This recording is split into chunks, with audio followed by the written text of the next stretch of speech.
Good morning, everyone, and welcome to our Sunday morning roundtable. This morning it's Sunday, September 18th, 2016. Our subject is matter, and the golden text is from Psalms.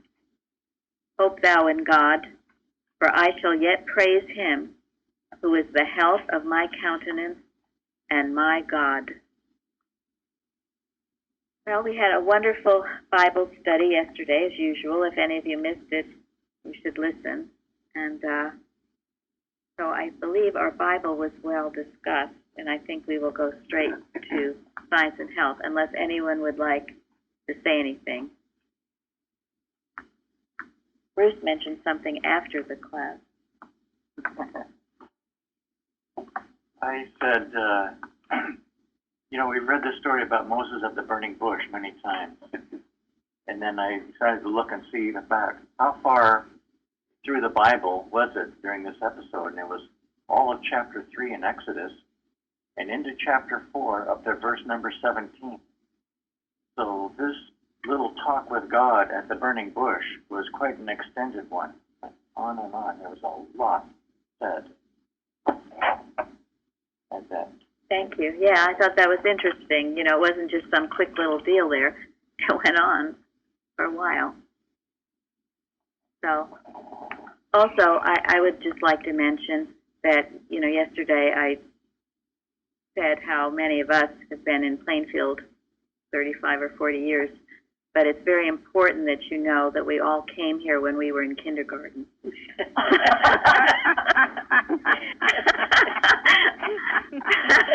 I'm sure Florence will vouch for us. Those noses are growing. Nobody's 100. Exactly. Exactly. I better clarify that for everybody. So.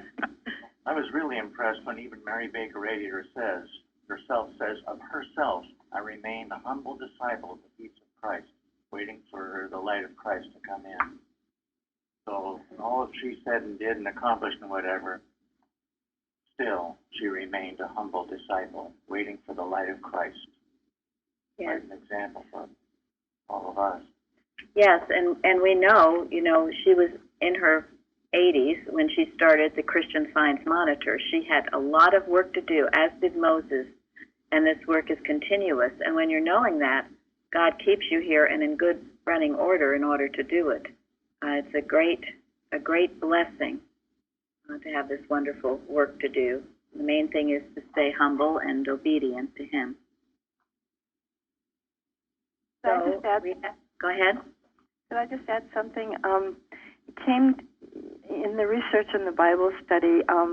Another thing that wasn't mentioned yesterday was that God gave Aaron to go to be with Moses and to bear witness. So it was two witnesses, and that's repeated, through the Bible, where Jesus sent out two disciples together.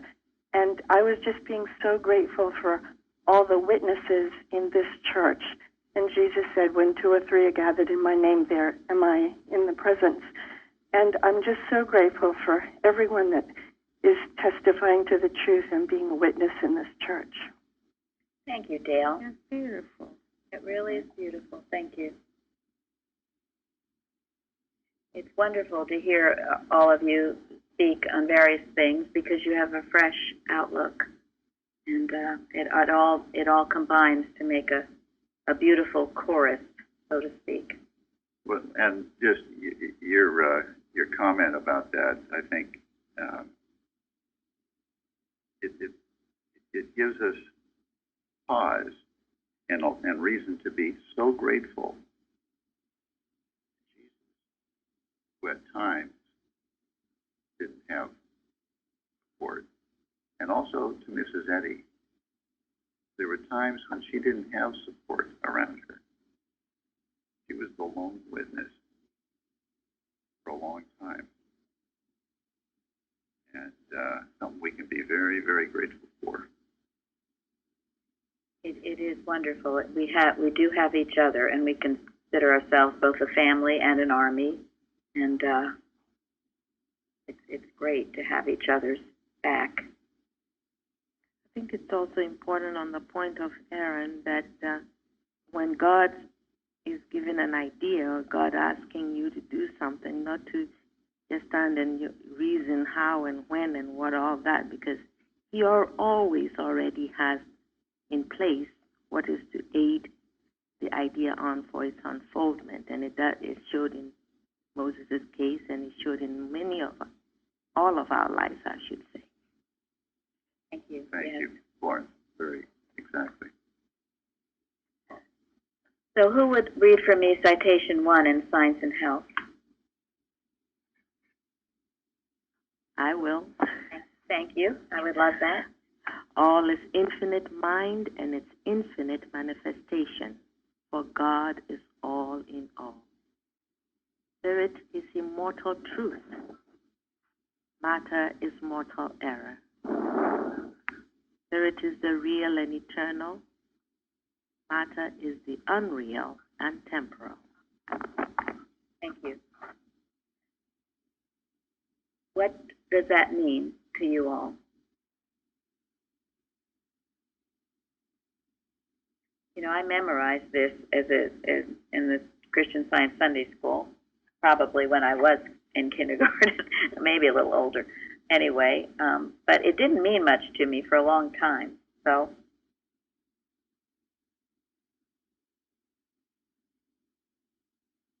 To me, it means that all that is real is God, Spirit, and His man, His idea man.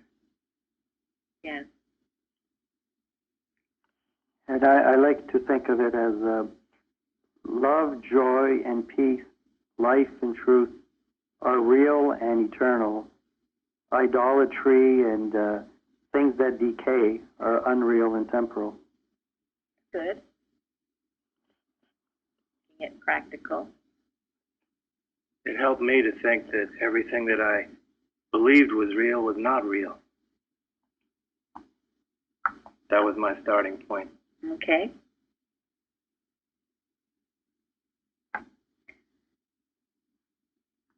To know that God is all in all, that it all is infinite mind in its infinite manifestation. Mrs. Eddy is saying there is nothing else but God. There is nothing else but God. So no matter what you see, and what does she say if you see something that doesn't seem to be of God? What does she say about that? Opposite view of it. Yes, Reverse. yes. Suppositional error, something that seems to be but is not. So right in that very place is actually God, because that's all there is. And this is how healing takes place. And I quote it on the forum, and I love it. It's in Bicknell Young's article, If We Say I Want, when someone was asking that the real problem is, well, you know, you see matter everywhere. Do any of you know what the answer was?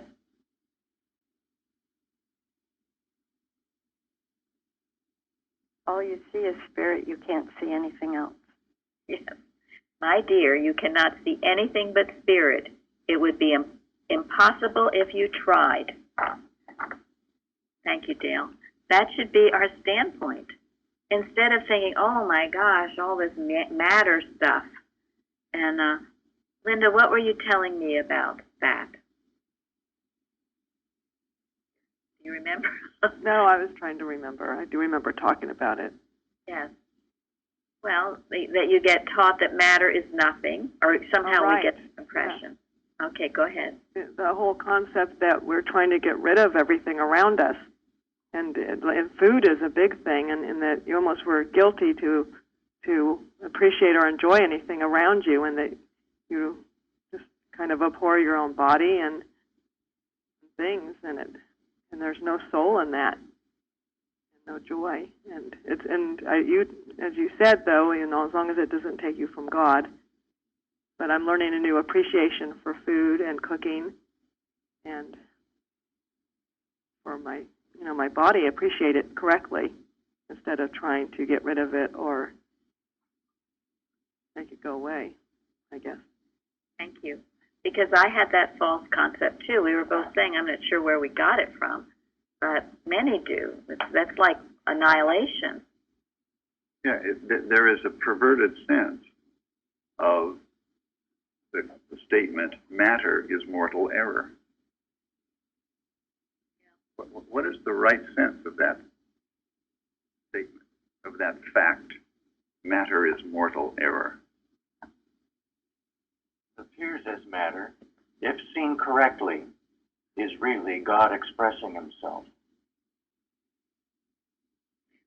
I find it helpful every day to look at one thing or another around me and resolve it into thought to know what it is, what it really is, to resolve things into thought. Thank you. Thank you. Yes. Fairley was saying she works with, it's a Martha Wilcox, but Mrs. Eddy talks about, too, translation. Translation. Right, Fairley? Yes. And I do it every day in my prayers. I just look around in my home, piano or book, communication, harmony. I understand it's all idea. It's all thought. Thank It's you. all God. Yeah, it's in Science and Health, isn't it? The Christian Yes. Science resolves things into thoughts What is the spiritual and gets signification? and gets to the spiritual substance. And To what it really is.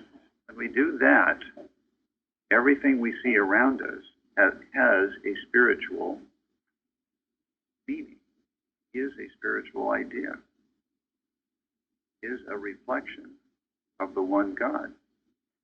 And anything that isn't God-like is a mistake.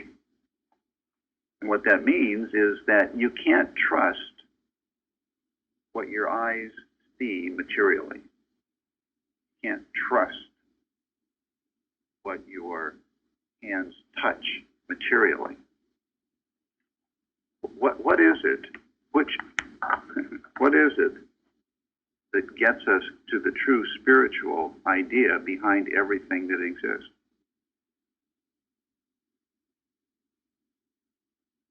Spiritual sense. Exactly. Your material senses are useless. Now, doesn't mean you close your eyes when you drive your car. Again, you spiritualize and know, I'm looking for, in the lesson it talks about your faculties are spiritual. You spiritualize your eyes. And when you do that, when you do this, your body becomes more healthy, more attractive. Things around you become more beautiful.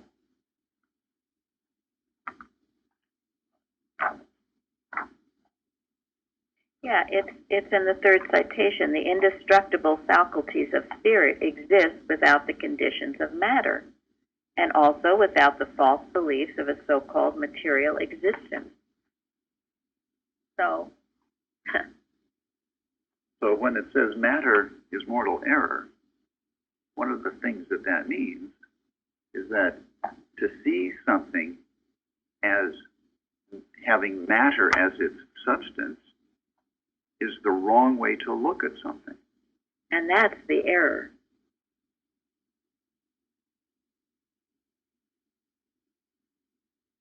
We had an exercise where we would take the things around us that we see and then see what kind of spiritual purpose that they represent. In other words, get the spirit behind them instead of just a material thing exclusively. It's a very healthy exercise.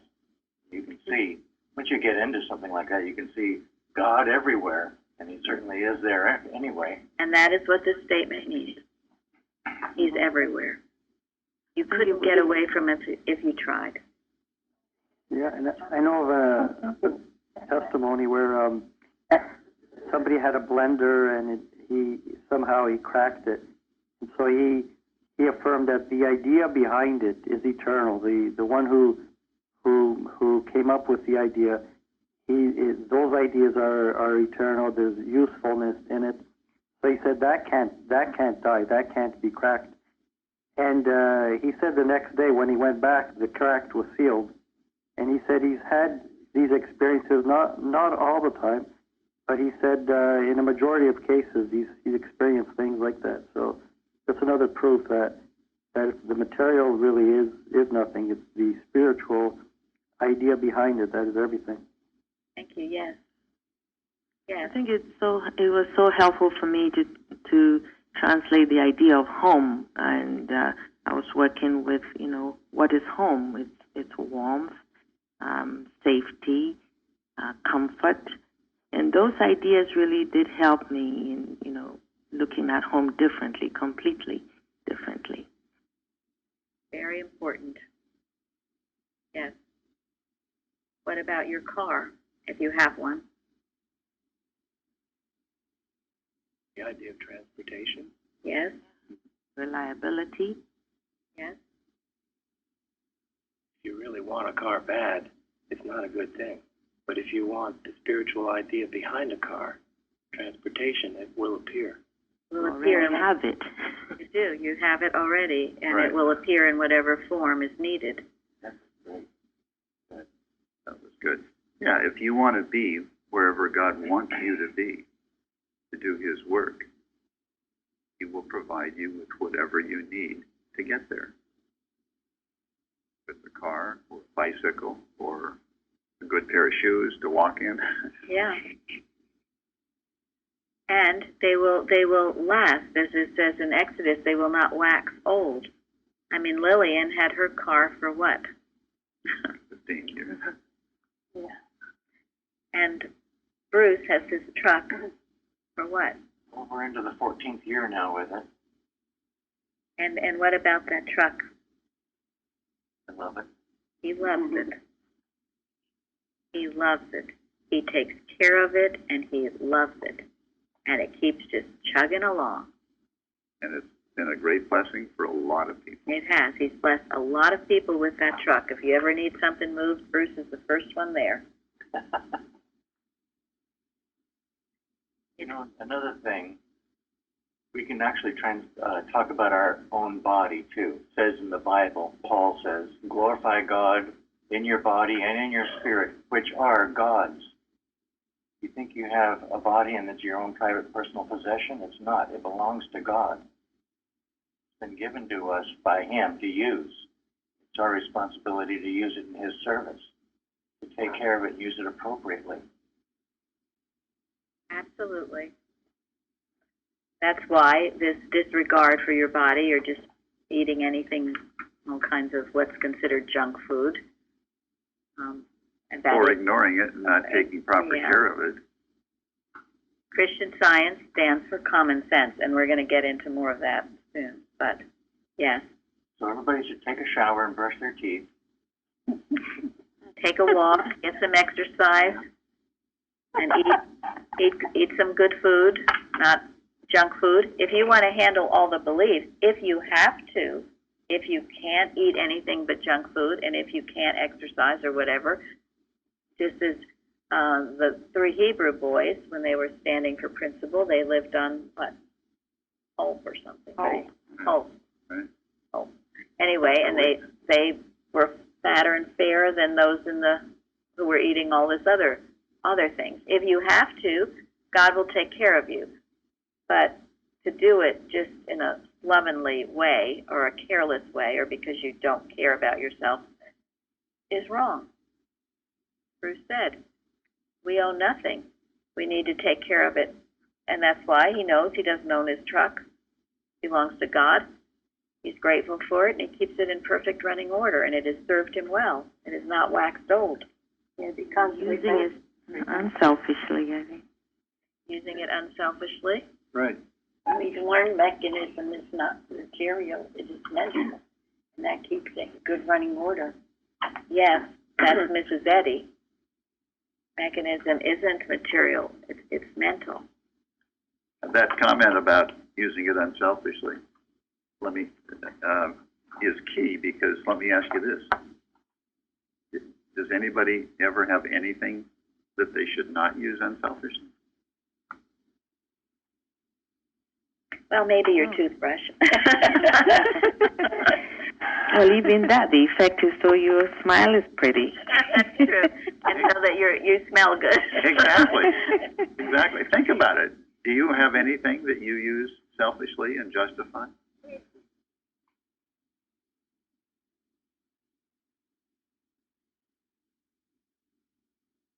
Well, it's good.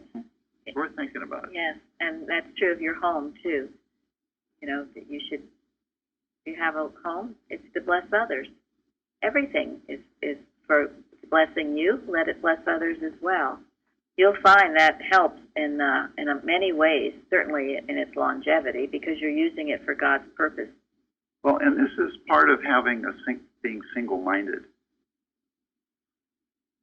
If you're going to live an unselfish life, you can't have selfish corners in your life. In your life. So it's worth. I mean, we used to. Can't you have you have a private corner that you tend to close the door to do your prayerful work? Yeah, but that's not a selfish thing. Oh. That's establishing and reestablishing your relationship with God. You can bless more. Yeah. Yeah. Mm-hmm. Everything we do is to be in the service of God. And if your motive for closing the door and of your closet when you go to God, if your motive is selfish, it's not going to work. Might as well come out. You're not going to find God in that closet. Right. Good point. It's usually working for places. No, that's an unselfish motive. That's an unselfish motive. So remember, as you go about your day, to see as God sees His spiritual creation, and it is in science and health. What are flowers? What does Mrs. Eddy say flowers are? Hieroglyphs of deity. Thank you. Yes. What about a rock? Strength. Harmless. Pardon me? Strength. Strength and safety. Right. Ability. Firmness. Yes. What does she say about a worm?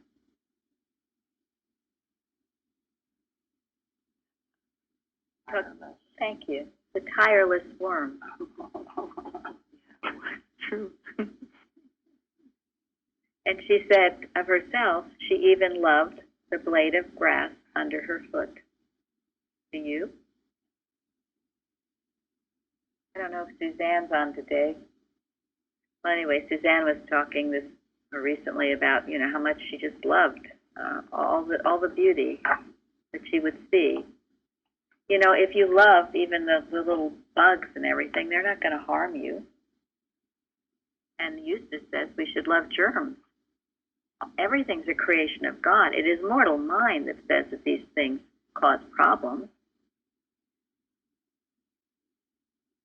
Everything He made is useful, destructible, harmless. Mrs. Eddy says that. So don't attach all the material. Don't think, that piece of butter is going to make me fat or sick or whatever. Who said that? Did God say that? False, well thought says that. Yes. You will find everything so much more beautiful and your life so much happier when you see God in everything, everywhere. Now, that also makes you sometimes see things that aren't right, doesn't it? Then what do you do?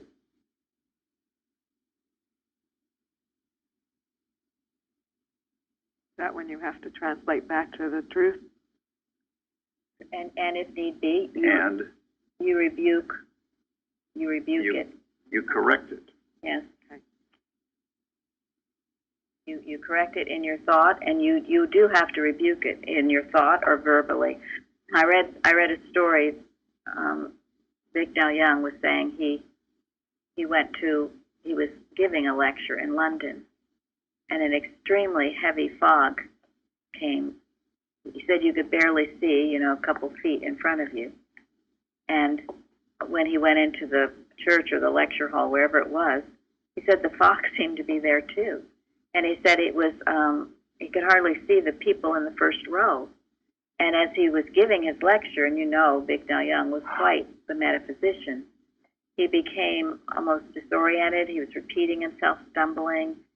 And finally, he did something he'd never done before. He began audibly handling animal magnetism, saying it couldn't enter the place, that there's no power apart from God. And guess what happened? Fog went away. Fog went away, yes. And then he said he saw a few strange people sitting sort of in the front of the place. And when they saw what happening and they saw what Bignell Young was doing, they got up and scurried out. Now, he was led by God, directed by God to do this, and it was unusual because normally he's speaking maybe to a lot of people who don't know anything about Christian Science, but he had to rebuke that error. He couldn't continue. There was something going on there that was trying to prevent that lecture from going forth, and it needed rebuking, and he couldn't just be nice or ignore it because it was causing a problem. It's a very good example. God will lead you to do whatever is necessary to do, but error needs to be rebuked. Can't be nice. Mrs. Eddy says you have to be a terror to error, because as we know, if you're nice to it, it will torment you until you can't stand it anymore. Who needs that, right?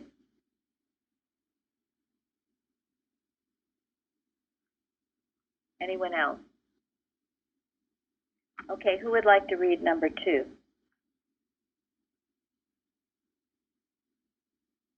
I will. Thank you. Go ahead. Which was first, mind or medicine? If mind was first and self-existent, then mind, not matter, must have been the first medicine. God being all in all, he made medicine. But that medicine was mind. It could not have been matter, which departs from the nature and character of mind, God. Truth is God's remedy for every error of every kind, and truth destroys only what is untrue. Hence the fact that today, as yesterday, Christ casts out evils and heals the sick. Thank you. What are our comments on that? Get a lot of people saying, well, God must have made medicine because if these physicians are using it, then he must lead them to use it. But then the example of Christ Jesus shows that he couldn't have. Thank you. Yeah, the idea of material medicine is a human creation, isn't it? It's not something that God created or established. Consider the effects of this so-called material medicine. You've got to believe that it couldn't have been God made. So it appears to work one time, and the next time it fails. Others create a dependency on it. They can't shake it loose until you take a strong stand to do so. It's got side effects that indicate that it's not really all that good. It's commonly thought. Interesting too, placebos. People Thank you. believe that this thing has certain powers or you can do certain things, but it's nothing. Maybe it's a sugar cube or something. Yes. We used to give saline with that salt water, in other terms, injections, and people would go to sleep thinking it's pain medicine. Wow. Thank you. Yeah, Mrs. Eddy says that the apparent benefit of all this stuff is a person's faith in it, their belief in it. Sometimes the belief is so strong, it's so widely held as a law by so many people, that it will appear to have an effect.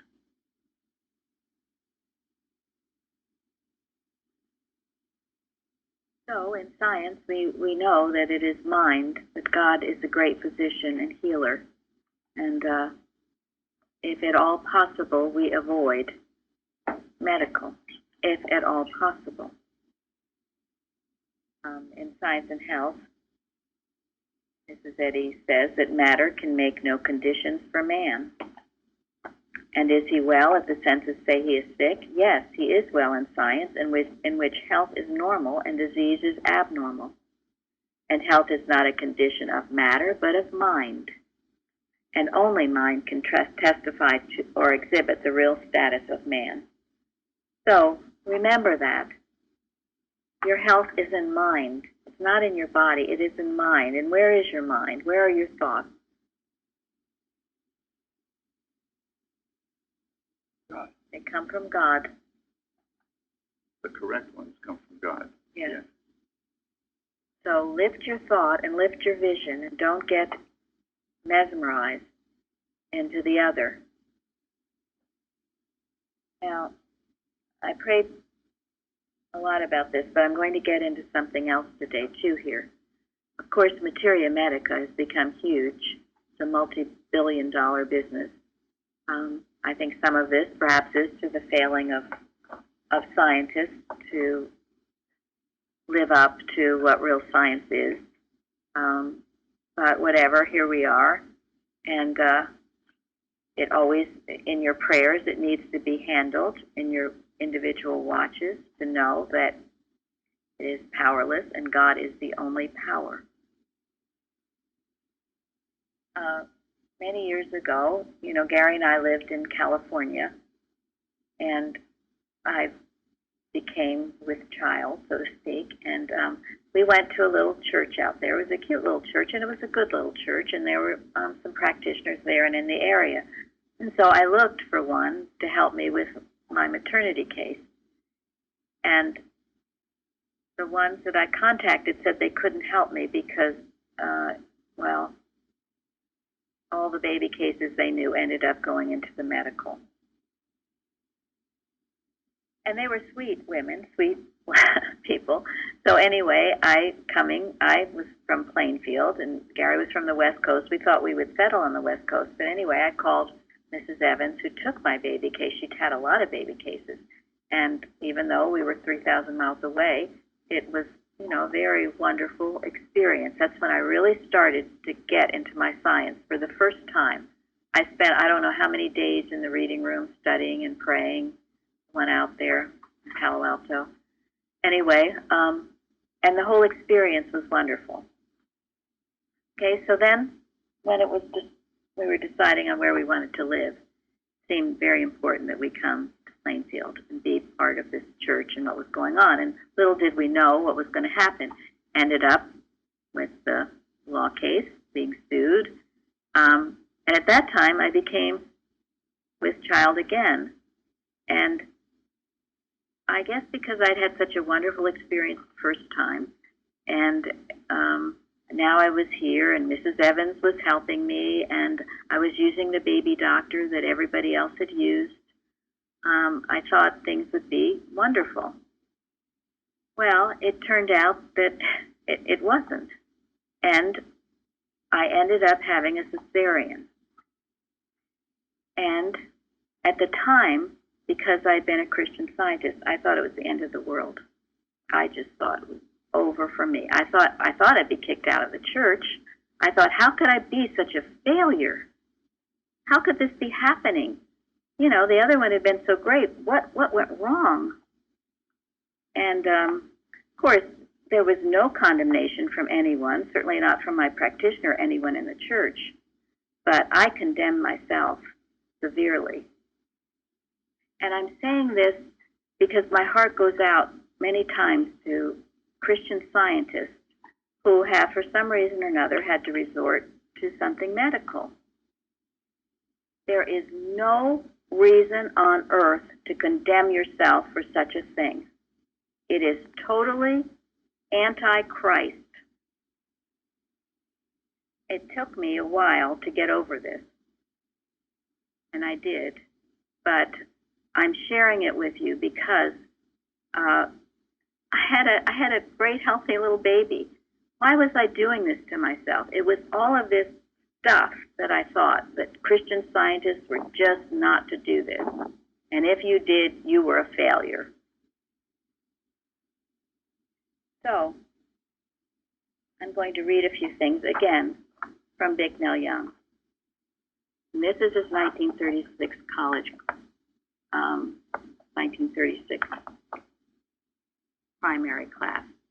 We don't sell this, but if you ask Jeremy very nicely, he might print and send you one. Okay, I'm going to start with, he got asked a lot of really stupid questions. Well, not stupid, but I don't know, that to me, anyway. He had a lot of patience. One of his questions was, what about practitioners whose names are not listed in the Christian Science Journal? Okay? I mean, Florence and I are not. Answer, God does not know whether a name is in the journal or not. You do not have to be listed in the journal in order to practice Christian Science. Wherever you are, in the business world or in the home, you can be applying science. There is opportunity for that every minute. And he goes on. Common sense answer. Another question or comment made by a student. Mr. Young, I regret to confess that I have had 2 major operations. Answer. Well, you're alive, aren't you? Then a question. I knew a medical nurse who was sincerely studying Christian Science, and someone advised her to give up her medical nursing. She did, and she nearly starved. Answer. That was very poor advice, I'd say. It was evident that her understanding was not great enough to take her out of her old business and establish her in a new one. According to human belief, nursing under doctors is a legitimate occupation. It is certainly not the worst thing in the world to have to do. Anyway, a nurse, by correct thinking, might often have saved a life, which would otherwise be lost under such circumstances. That's Christian work, and I can't see why it isn't Christian Science work. Of course, she would have to make her own decision, but she would have to continue her old work, it would seem to me, until through demonstration she found an opportunity to get into something else. Regardless of her desires from a human standpoint, she should work to know that she cannot be induced to do anything contrary to principle by animal magnetism. If she knows that divine principle will lead and show her the way, she will be peaceful and happy in continuing with her present work, or else she will be shown what other steps she should and needs to take.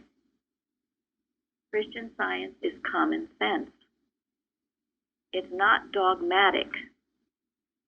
You do the best you can from where you are, and there's no condemnation. You don't leap into the kingdom of heaven in one giant leap. Thank you. It is precept upon precept, line upon line. Here a little, there a little. Also, a practitioner should never advise. You don't advise, but to tell somebody that's between them and God. I mean, you rise on the scale of being. That nurse probably was doing good, and God would lift her out at the right time if it were a right thing. That's why I don't tell people, what to do. You can't. And what I would do in a situation is not what someone else would do. True. I must say this in my own transition from medical nursing to Christian Science. I was reading Christian Science, and I know that at the time, as I knew more and understood more about Christian Science, it felt like, well, I can't go to work now thinking the same way I used to think. In other words, I go in a room and thinking, this woman has diabetes, so what complication signs am I looking for and things like that. But I must say that the understanding of Christian Science that helped me greatly in medical nursing was the fact that I should look at my work differently. It brought me more joy in doing it. It was more not just that I'm doing it as work for a paycheck or anything like that, but it uplifted the whole concept of work for me. And I felt happier doing it. I would like to say I'd always been kind to my patients, but it brought something else there. And when it was ready for me to leave, I felt uncomfortable being there.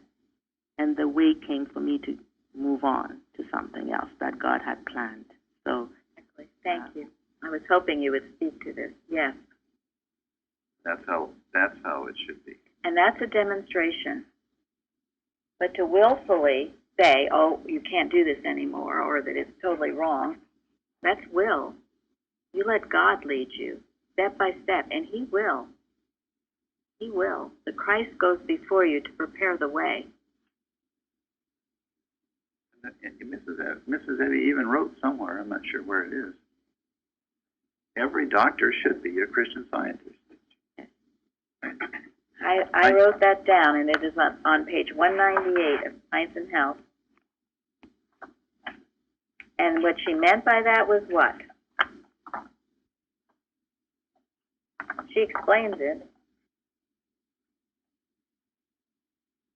I think it's the basis of thought. Yes. She talks in Science and Health. The materialistic doctor, though humane, is an artist who outlines his thought relative to disease and then fills in his delineations with sketches from textbooks. It is better to prevent disease from forming in mortal mind afterwards to appear on the body. But to do this requires attention. Down at the bottom.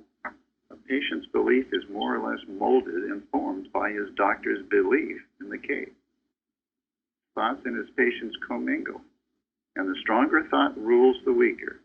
Hence the importance that doctors be Christian Scientists. 198. Science and Health. And by that, in choosing a doctor, you find, if you need one, you find one that is not so materially minded, not so medical, but one that believes in God. That would be great. And many do. They know they can't heal. There are many tremendous good doctors, and Mrs. Eddy says that too. They believe in God. They know that their hands are being used by God, that they're just are servants of God. Those are the kinds that you want to go to. If you need to. And believe me, I'm not advocating medicine or doctors. I'm just saying if you should find yourself in that situation ever, there's no need to beat yourself up over it. And in this, Dick DeLeon goes on to say, a dogmatic attitude is not science. You have to do what seems wise and best under the circumstances. And, he brings out that even at one point, and Mrs. Eddy was severely criticized about this, but when she herself was tried beyond endurance, resorted to narcotic drugs for the alleviation of suffering. And so she could get her demonstrating thought back. And then he says, it is not for us to criticize or refuse to help those who, for some reason, perhaps unknown, do not understand the requirements of absolute science or have not experienced the benefits sought. It is for us to smooth the way for them. In this endeavor, Christian Science gives us an ever-increasing portion of what might be called human wisdom. It would be inhuman to leave anyone without the help that only we can give. So this is why, and at first I wasn't sure I understood it with Mrs. Evans, but she never deserted anyone. She didn't desert me when I had to go to the hospital. She didn't desert me. She helped me. And this is Christian, and it is Christian Science, and it is common sense. And so I am speaking to all of these people who think and condemn and criticize others who have to have perhaps a medical experience. As I said, we don't seek it, and Christian Science is preventative as well as curative. But if for some reason we have to, we help and support that person. You don't desert them. And when one of Mrs. Evans' patients was killed in an auto accident in the hospital, she went into the hospital and raised him from the dead. She was not impressed with the medical verdict.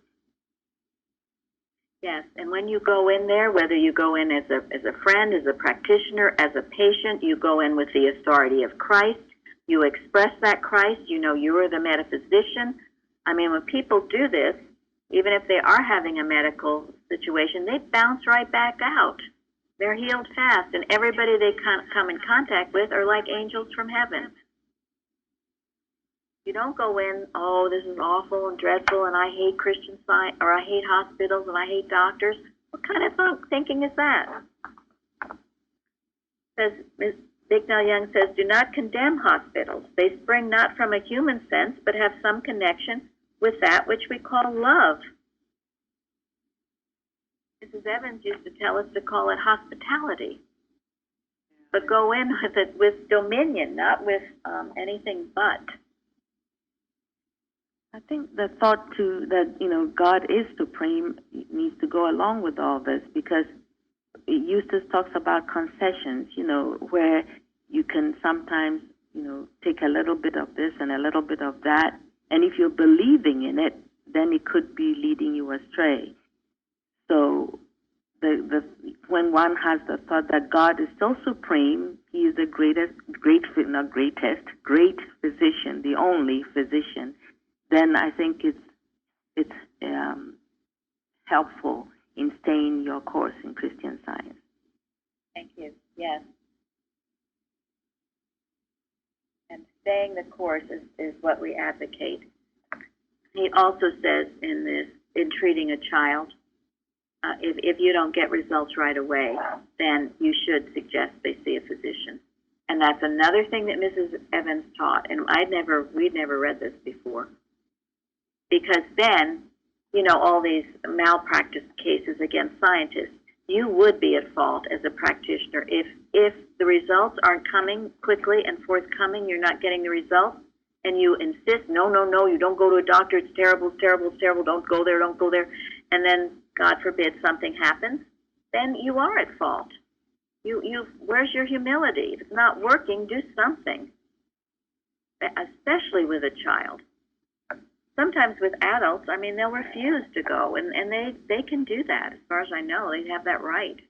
You don't have to. Nobody can make you go to a doctor. You don't want to. You don't have to. But a child is different. So he also says, if you can't see without glasses, glasses are the demonstration. Then have glasses that you can see with. I am more grateful for my glasses than almost anything else I have. I couldn't get along without them. They enable me to read and write for hours comfortably. Activity is natural and normal. Athletes often make the mistake of dropping all exercise at once. You don't assume something when it is not demonstrated. Some people say they've demonstrated over exercise. Then they were all out of breath when they walk up a few steps. I love this. I just love it. It's common sense, for heaven's sakes. So, and you know, Bicknell Young was a wonderful, wonderful practitioner and healer and lecturer. And he was taught by the finest, I think, Kimball. And they would have, we have a letter somewhere, they tried to take him out, but they didn't because they knew he was so well beloved. But anyway, and we have a letter to the fact where he knew that the organization was corrupt. He knew it. So well, the time is up, and I think we will just conclude with this. Christian Science is common sense. We all do the best we can, and we demonstrate. It's not dogmatic. And in that, therefore, there is no condemnation, no judgment, no harsh criticism. We're all brothers and sisters in Christ. Thank you all for joining us today. Thank you all. Thank you. Thank you. So wonderful.